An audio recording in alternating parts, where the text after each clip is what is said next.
কবি অপূর্ব দত্তের লেখা বাংলা টাংলা। অ্যানুয়ালের রেজাল্ট হাতে বাড়ি ফিরল ছেলে। মা বলল, কোন পেপারে কত নম্বর পেলে? হিস্ট্রিতে মম 84, ম্যাথসে 90।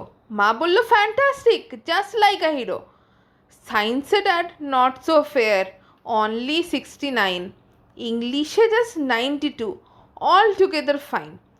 জিওগ্রাফির পেপার তো 100-এ 100, ডুবিয়ে দিল বেঙ্গলিটা, ভেরি পুয়ার গ্রেড। ছেলের মাথায় হাত রেখে মা ঠোঁট বেঁকিয়ে বলে, নেভার মাইন্ড, বেঙ্গলিটা না শিখলেও চলে।